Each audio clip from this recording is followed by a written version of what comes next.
Hello, and welcome to the Bellingham Real Estate Podcast. I'm Paul Balzati. I'm here with the Hoekema team, Cherisa and AJ.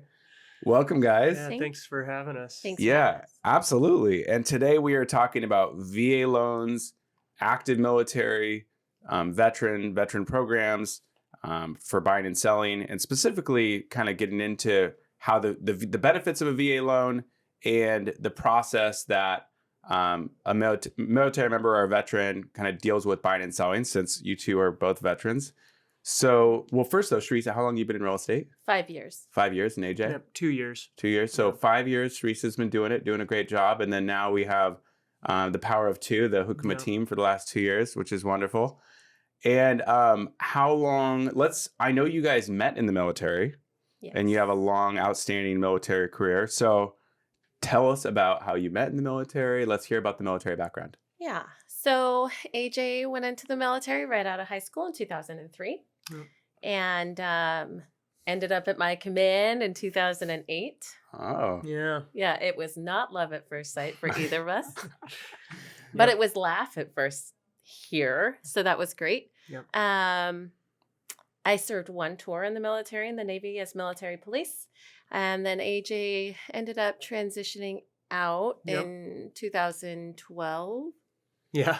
And then went into the Army National Guard. Yep. That's basically it. So I was active duty from 2003 to 2012, and then I've been in the Guard since. Yeah. So. Well, so you were in the Navy, and then what was the position you're most recently in? Yeah. So I transitioned to the Army National Guard, and I'm in the Special Forces unit out of Buckley, Washington, for the National Guard currently. And then where have you guys served throughout the world? Oh. Yeah, just kind of some of the highlights. So let's see. Crete, Greece, Virginia Beach, Connecticut, Guantanamo Bay, Cuba. Oh my gosh, Korea. I don't remember you guys. Yeah. I didn't know you guys were Guantanamo Bay. Yeah, I did it. I went to Guantanamo Bay in That must have 05 been- to 06. Yeah, Let's stop for a second. So, talk to me about Guantanamo Bay. yeah, it's Is kind it- of a crazy time. So I was there. I That's don't like know right if you at the heard height of- the big hunger strikes that went down there and all this stuff. We kind of dealt with that. We had guys who didn't eat for 90 days. It was. I mean, that's a whole separate thing we Right. could talk about, Yeah, right? yeah. But yeah, it was a time where the security forces in the Navy went down there to kind of basically run corrections and run the facility down there, and it was an interesting time. Very interesting time. Intense? Was that intense? It was, yeah. Was There was that a the lot of most intense times. It was very intense. Were either of you involved in any active combat? I was not. Yeah. no, Okay. no. But you were so when you were serving overseas, those were just stations that you Yeah, were they're getting stationed mostly in security capacities. Okay. Yeah. So Okay. you never know what could happen, but for us, nothing ever happened. Thank God. at? That's good. That's good. And then you guys met in Virginia. Yes. Yeah. So So we met in Virginia yeah. as military police, but we weren't gate guards. We did expeditionary warfare there. So our job was to escort high valued assets and ships around, and planes. Mhm. You were Yep. a Raven commander for a little while. Planes, people, whatever needed to happen around the world, and especially in areas where we weren't necessarily protected. Right. And so one of my best friends actually was on a catamaran that went around the Horn of Africa. And 2 weeks after we turned that catamaran over, it got hijacked by pirates. Oh my gosh. So it really just depends on, it's timing. It's we call it being a hard target. That's a deterrent so that people do not do those types of things. And that was our job, is to be a deterrent. Yeah. Okay. So that's a bit about the military background. And then, but Virginia love did sprout, and then then the family and the Hoekema team and the Hoekema family eventually made their way to Bellingham, or actually to Linden is where you live now. Yep. So talk to me about, I want to get into the VA loan, a powerful loan program that there's a lot more you can do with it than I realized, learning from you. So talk about how you've utilized the VA loan as you've raised your family now. Right. So our first experience with the VA loan was back in 2015. And we actually didn't know much about it. And we didn't know where to get the information about it either. So that loan that we got, though, it was 0% down. We made the mistake of not applying for disability at that time, so we did have a funding fee, and it was kind of significant. I think it was around $7,000 Mm. for a family that's so young and new. $7,000 is a lot of money. Yeah. Eventually, we ended up relocating, and so we chose to sell that property. When we came back to Washington in 2017, sorry, we used it again, but at this point we were disabled veterans who were Mm. honorably discharged from the military, and because of that we had no funding fee. Mm. A funding fee for the VA loan is the equivalent to PMI. Mhm. So Private for- mortgage insurance. Yeah. Yes, so your private mortgage insurance requires that if you don't put 20% down, then you have money that you pay extra. Mhm. So we had 0 down, we had 0 funding fee. And at that point, it was wonderful for Yeah. us. We were competitive, Yeah. even on a VA loan. It was great. It's really great. So then kind of shooting into a little bit of the future of what we've done with that, and what we've found a lot of people, a lot of the veterans we've talked to don't understand is the VA will fund a single family residence, yes, but they will also fund a duplex through a fourplex. Mhm.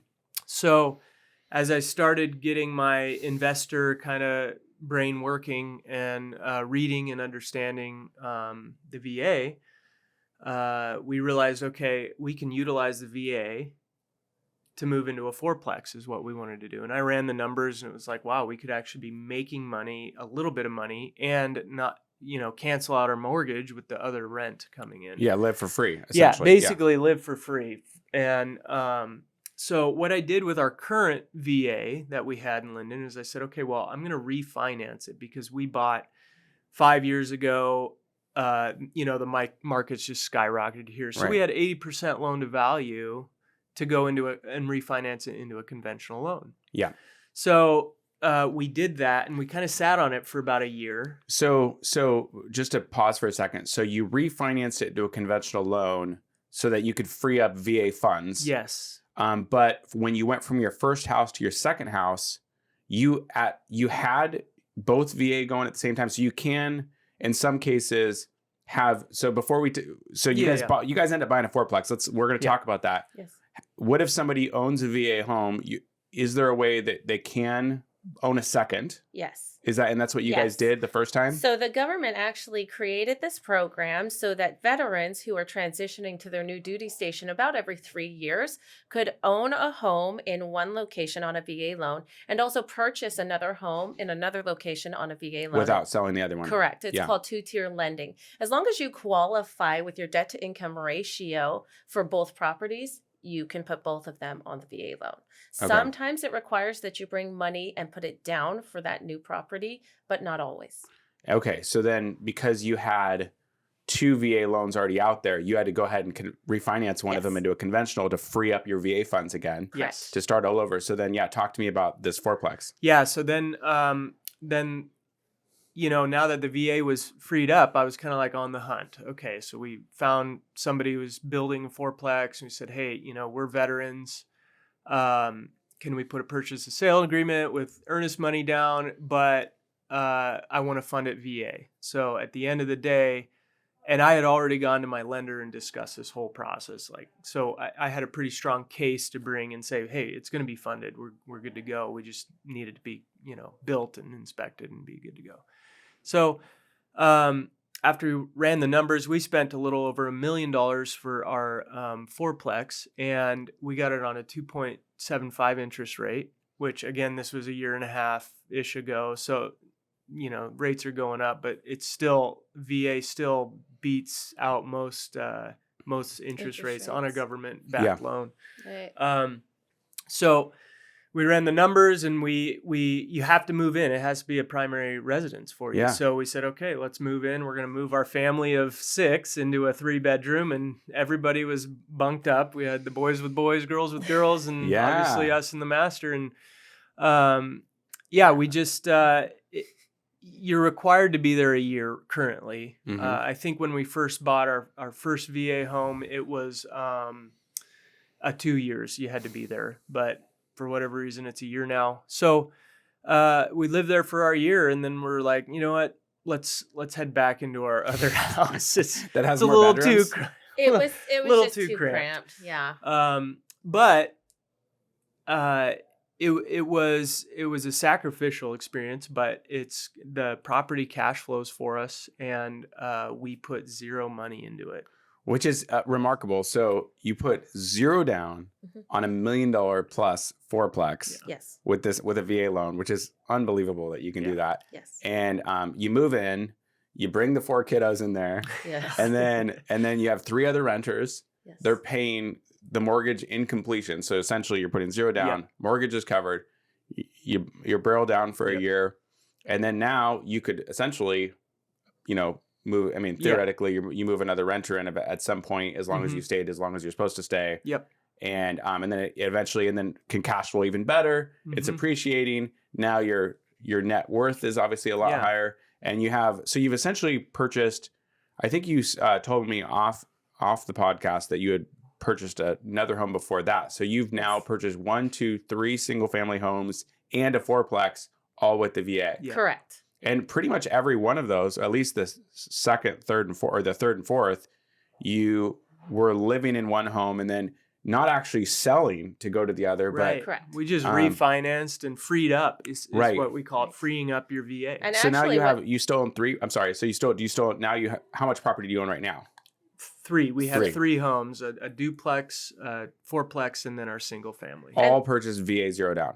Correct. And the duplex actually was initially a primary residence, so we converted it into a duplex and refinanced it conventional as well. Look how savvy you guys are. That's just really, really good. So that's awesome. Yeah. That is awesome. Very, very cool. So talk to us about military, active military, veterans. How is that different when you're going into, to buying and you're moving into an area versus the average civilian, as you guys would call us, right? Yes. So one thing that a lot of people don't keep up on, obviously, is information on loans and how they transition over time. And so, VA, FHA, USDA, all of those requirements end up changing over time and expanding and growing. Because of that, there's a negative connotation on accepting an offer for a VA loan where sellers think that it's going to cost so much and they're going to have to fix so much. And in reality, it's not any more than other government loans. It's about safety of the house. If the house is safe, it will qualify. There are certain things like smoke detectors, that's pretty normal. Straps on water heaters, pretty normal. And carbon monoxide, that are requirements. But there's really no downfall to accepting a VA loan. So in the home buying process, you're essentially conveying that this VA loan is not going to be any weaker of a loan. Correct. It can be just as strong of a loan, and you can still compete in most offer situations because of that. I want to kind of go back even further, though, about just in general, when you're a home buyer who's active military or veteran, how is the process a little bit different? How do you connect with them differently than your average civilian? That's kind of more what I was kind of. Yeah. Okay. Well, obviously, when we're in the military, we are kind of broken down and then rebuilt up into this new existence and this new family and this new way of thinking. And we go through traumatic situations with each other, regardless of whether or not we are deployed in a combat zone or not. And so we learn to rely on each other. We move away from everything that's become familiar. That causes a certain level of stress that we function in very well. Once we transition out into the civilian sector, it can cause PTSD in a lot of people, regardless, once again, of whether or not they've served in a combat zone. It does cause other mental health and behavioral issues as well. And so it's refreshing to get out into the community and orientate yourself to all that is accessible for veterans. That includes growing veterans. That includes the VFW. That includes, different things that we have afforded to us, like the Veterans Hospital or, AJ and I, we did a Wounded Warrior 5K for a family who had lost their father. He did not apply for VA benefits, and so they didn't qualify for anything. But we were able, because of the community, to raise a lot of money to help that family survive and pay for funeral costs and other things like that. So there's just kind of a special connection with other veterans that you have. And for us, we have a passion to not only cover the real estate portion, but to kind of take care of that special bond that we have with veterans. So, we've worked with one client where he didn't know how to apply for disability. He got out several years ago, kind of before the online application process had been beefed up. And so I was able to just kind of walk him through how to apply for benefits if he needed it, if he was disabled from the military, which he was, and he just didn't know how to do that. So our passion, as far as, the understanding the VA and the loan and the benefits, that I think the best thing the military gave you is the ability to move into a multifamily with zero down. But also how to apply for disability, how to utilize your GI Bill, even if you're not going to college. Now, like post 2010, they started allowing certifications. So a lot of people who got out before 2010 don't understand that. And so it's like, well, you could go get a professional welding certificate and beef up your construction career or your auto mechanics. Or there's your pilot's there's so license. many things that are available that we also, along with our real estate career, try to pour out on veterans so they understand, kind of some of the up-to-date and current things that they have going for them. Another wonderful thing that we're currently going through is that, yes, a lot of veterans get out and they have mental health issues because we go through a lot of traumatic situations. Because of that, we end up seeing a lot of our brothers and sisters in arms passing away due to self-inflicted harm or whatever be it. But AJ and I have been able to access different former veterans around the world and say, hey, can you please go to this person and help him with this? Here's a hospital. Here's, a mental health professional. And we've been linking up other veterans so that they can come alongside each other to prevent things like suicide. So there's a strong connection there. There's a lot of connecting. Yes. And a lot of just not only being a part of the local community and different veteran organizations, but also just being super resourceful is a big part of what you guys need to do when you're working with veterans. Because what I'm hearing you say is that a lot of veterans aren't even aware, if they're not up to date on everything, of all the different connections they can make, all the different community organizations, all the different benefits available to them, whether or not they could apply for something they didn't even know they could apply for. So you're trying to be that resource. And just to summarize, so that we can be a resource on this podcast right now, some of the organizations that are out there locally that you touched on. So you mentioned Growing Veterans, which we volunteered with before, and it seems like an awesome organization. They're up towards Linden with their farm, Growing Veterans, and then VFW. That's the one downtown Bellingham, right? Yep, there's that one, but the one we're plugged into the one on Hannigan and Pole. It's right in there. Linden. Okay, so there's a Linden one too. There's a Linden one, yeah. And is that's like a kind of a? Is that more of like a bar community? And there's like the one downtown. The one downtown is a bar. I've had some stiff drinks there before. Yes. The one in Linden is not. It's not. Okay. It's Linden. Yeah. Okay. Yeah. That's fair. That's fair. Okay. But there is a VFW in Blaine, in Birch Bay area, and they have a program going out of there right now, and it's kind of like a junior ROTC thing called Sea Cadets, and it's training the next generation up into doing things like shooting. They shoot. They can become scuba dive called. They can. I mean, there's so many. If they want to do a military career, it's kind of preps them in high school to kind of get ready for it. Cool. And if they go through this program, when they get into the military, instead of going in at the ground level like everybody else, they're elevated 3 levels by the time they go in. In pay grade. Oh, so it's kind of like a running start kind of thing for military. Yeah. Oh, so there's those 3.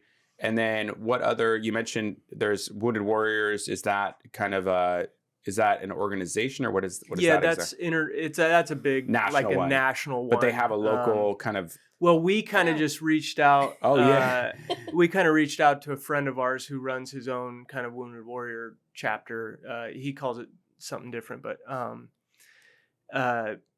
basically we had him come in and he kind of helped us set up the event and run it and promo it. And it was a really neat thing to support this family. Yeah. So it's cool. And then I was going to say the VA hospital in Mount Vernon is another big resource. And that's just, regardless of your insurance, that's just free to veterans. Mm-hmm. So yeah, it's you got to get put on waiting lists for some things, but I know they do prescriptions, they do surgeries, they have doctors. And it's that's just the full and that's blown. only been around for a few years. Do you know people? Do you know people that will go down there for certain things? I know some, yeah. But it just depends. But it's just because it's free. But their coverage might include other things. Yeah. But it's still great to have. Yeah. Right. And another thing is that retired veterans, they still qualify for medical benefits afterwards, not necessarily with the VA per se, but they still qualify, which is wonderful. So yeah, that pretty much covers all the topics I want to talk about today with you guys.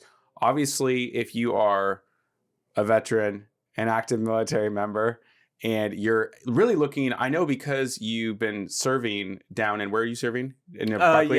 Down in Buckley. Yeah. I know that means that you're traveling a lot. So I know you guys will welcome any calls or messages from military veterans anywhere in the state. Yep. Yes. And obviously, John L. Scott, we have a huge network, and you guys serve all over Western Washington. Mm-hmm. And then additionally, you live in Linden, so civilians or military. Yeah, right. If you're looking to move that area, you live in Linden, you can reach out to the Hoekema team. And otherwise, for military active veterans, you can reach out to them with any questions. And obviously, you're very resourceful and very passionate about giving back and connecting people and helping them. And that's what we're really proud to work with you on. So. Appreciate you guys coming on. Yeah, thanks for having us. Yeah. Thank you for listening or watching. Please like or rate the podcast. If you're on a podcast, if you're watching on YouTube, please like and subscribe to John L. Scott Bellingham. Thanks again, guys. Cheers.